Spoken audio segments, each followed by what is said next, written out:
First thoughts, July 30th, 2015. Okay, so far in the series, we're up to the point where you have found out that your child is using, and you've taken the first steps to recovery with him by taking him to meetings, taking him to his doctor. Today, I'm going to talk about your relationship with your child because it's going to really be strained. You have to use every bit of patience you have. Addicts, they burn trust like fuel. Okay, so what they do is they will count on you. Okay, being lax.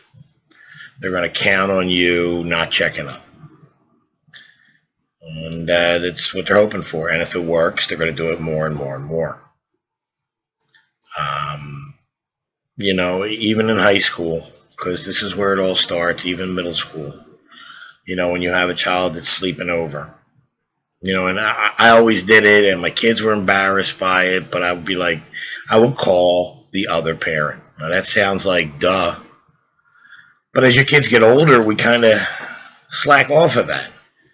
All right. And as soon as they smell it, it's like blood. As soon as they smell that, they're going to make that plan where they tell that they're sleeping over each other's houses.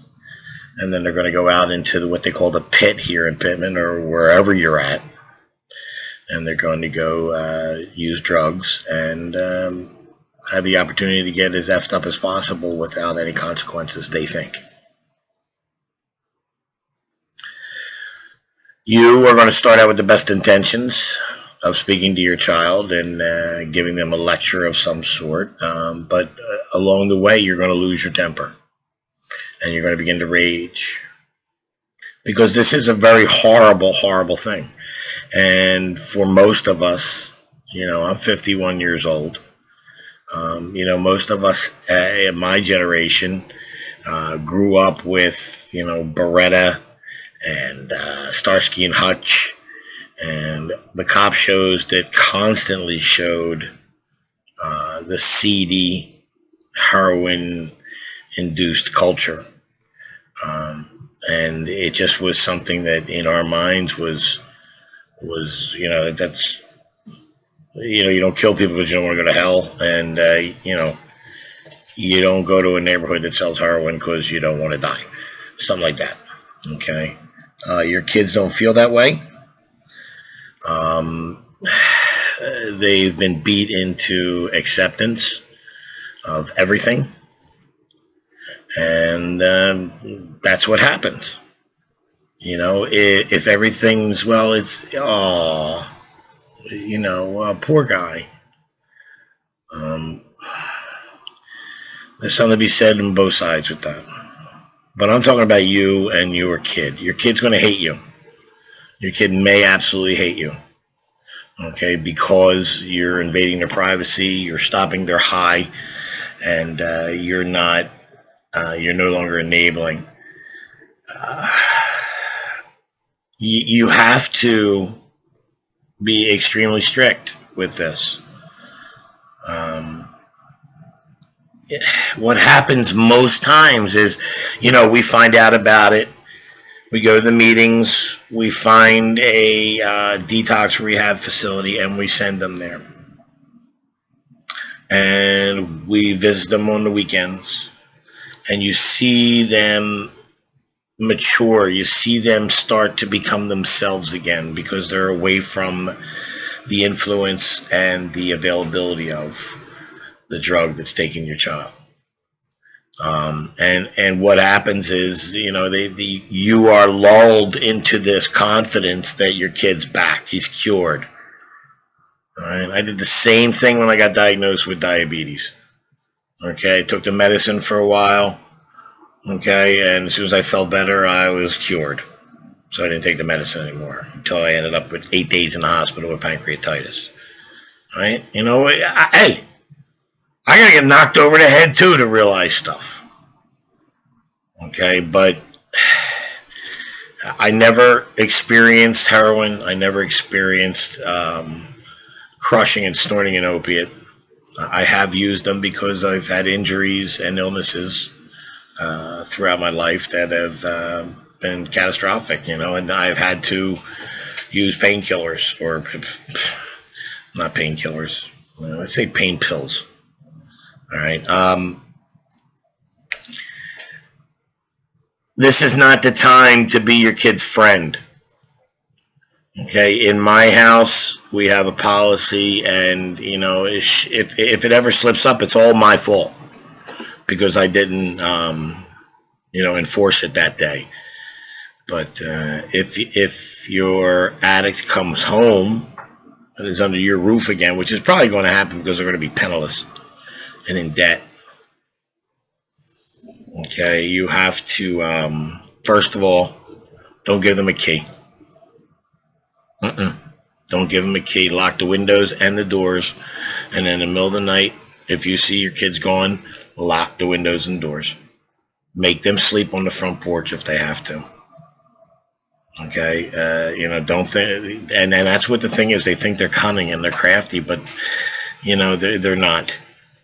And it's the trust. Okay, it's not that you're dumb, not that you're stupid. You're a normal human being, and we always give our kids the benefit of the doubt. All right. They're going to be very crafty. They have this ability that comes with the use of opiates and heroin, and it's called silver tongue. They're going to become very, very persuasive. Okay, they're going to get ideas that are going to sprout in their heads, and they are going to, one day they're going to, I've kicked this. I'm going to go to college, and I'm going to become an oceanographer, and you're like, oh boy. How about we stay sober for 30 days? All right. Now, like I said, your kid should get a sponsor, and there's going to be certain things that your sponsor is going to do with your kid that you can't. But you always have to be there for support. Okay, and it's not easy, man. But all you're doing is sliding back about 10 years. Okay, and you're gonna, when we were taking our kids, we take them to school in the morning, drop them off, then we pick them up after school, then we would take them over to football practice, and we'd sit there and watch them during the football practice, and then take them home, get their uniform off, put them in the shower, get their homework done, go to bed. Somewhere along the lines, as the kids get older, we relinquish these responsibilities because they're doing most of it on their own. They know where to put their dirty clothes. They know how to wash themselves, hopefully. And, sometimes they get themselves to practice. Now, when a kid's in high school, you have to give them that room, okay, unless there is a problem. If there is a problem, then moms and dads, you're going to have to become a chauffeur again, okay? If they work, you drive them to work, and you pick them up after work. Okay, if they got to go to a meeting, you got to drive them to the meeting and pick them up in the meeting. Okay, unless they have a sponsor, and sometimes the sponsor will do that for you, but don't rely on that person. They're already helping. Okay, don't put too much of a strain, or they'll get, remember, they're addicts, former addicts, even though they've been good. You got movie stars that have been clean for 15 years, and they buy 100 bags of heroin and OD one weekend. It's a horrible drug that grabs your kid and it will hold on no matter what, and it changes their attitude, it changes their personality. They're no longer that child. So reasoning with them and trying to figure out, I thought I heard somebody at the door. Yeah, if you try and reason with them, it's not going to work because they're not rational. Okay, they're not thinking as you would be. And then you're going to be like, wait a minute, how can you be so derelict? How can you be so immoral? You're my kid. I brought you up different. And that's when you're going to lose it. Okay, keep your cool. Keep your cool. Let me tell you, when an addict, if you can keep your mouth shut and hug them, okay, their thinking's doing it all for them. That's still your kid. And they're still inside there somewhere. All right. Our job is to stay with them long enough to get them to break one habit and start many new good ones. All right. Arguments with your kids. It's look, if they're high and you're yelling at them, you might as well yell at a coffee cup because they're not going to even remember it. Okay. And also afterwards, if they're coming down off of it and you're screaming at, they're just turning you off inside, just going, "Shut up, shut up, shut up, shut up." All right. We have to relinquish some control here, and we got to get into people that can help. But we got to provide the transportation. Even if you tell them to take a bus, they're going to go to Camden. They're going to go to the people they know. All right. I forgot to tell you yesterday. Um, if you for your steps to get your kid better, their cell phones. Once you've extracted any information that you have in them, all right, get the number changed or just disconnect it. Okay, and if your kid's going to be with you constantly, they don't need a phone. If they have kids, then they're going to have that phone so that someone can get in touch with them if the kid's not with them. So it costs about $15 to get your number changed. No big deal. All right, so just make sure you do that.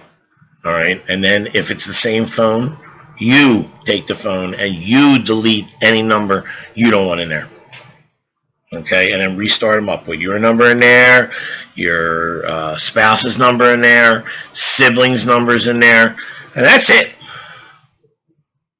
And check it to see if any new numbers have been added. Who's that? My boss. Okay, that's acceptable. Okay, and check up on it. Okay. Um, as for yourself, you're going to get depressed. Okay, and depression is a physical chemical change of your brain's chemistry. So don't think you can just handle it. All right, there is a possibility that you're going to need to see a doctor. Okay, we're older now. We're middle-aged folks to older folks that usually have this problem with their children, and stress is the number one killer. Okay, because it just eats at us, and believe me, I understand. I mean, just look at me. I got bags under my eyes. They're like tea bags, and I've been told more in the last 2 weeks that I look like shit than combined in my entire life. And I know I do because you become consumed and overwhelmed by this, and it wrangles up your thoughts. It makes you do nothing but think about things and scenarios, and you forget to take care of yourself. Okay, depression brings with it lack of energy, either increased or decreased appetite, and it brings other health risks in. And it wouldn't be a bad idea to when you take your kid for the doctor's appointment, make an appointment for yourself or get seen simultaneously. But make sure you're in that room that first time when he gets examined or she gets examined. You have to take care of yourself. Okay, you need not a sponsor. You need a good friend. Okay, and you need a couple good friends. And you have to understand that you have to break the stigma that you have of being embarrassed by this. It's hitting everybody. So you did nothing, okay, to make this happen. Some people might have turned their heads knowingly, but I don't care how you got here. Okay, I just want to let you know you're not alone, and I want to help you get back to where you were and your family back to where they were. This is just advice from an addict's father, and I'm just trying to share what I know to you folks that are just finding this stuff out. Take care of yourself. I mean it. You have to. All right. You're not going to be eating right. Right. And you're going to find that running around like this, you're not going to have time to cook a lot of times. So you're going to start eating out. And then the food that you eat out there is no good for you. And the next thing you know, you're broke. Okay. Because it's going to cost money with these kids for their recovery and such. And you're also going to be, you're going to feel bloated and not healthy, and with depression on top of some foods. I mean, that could put you out. You end up sleeping the whole afternoon away, and that's not a role model for the kids. They have to see that you're active and you're going after life. Okay, I'm hoping this is helping. All right, I'm here. Reach out. Go to my YouTube channel, The Round Boy Room, and please subscribe, and I'll be able to send you information and post stuff up there. Also go to my website, jimmygraham.net, or my Facebook page. That seems to be where most of you are. I know these are getting longer and longer, but I'm going to try and get together, and I'm going to interview, and we're going to do it so that it'll be put on here. I'm going to interview a former addict who is now very successfully recovering, and see if he can put some insight from that viewpoint and let us know what I'm missing and what we're all missing. All right. I've had people reach out. I hope I've helped you. Keep on reaching out. Take back your kids. Masks optional.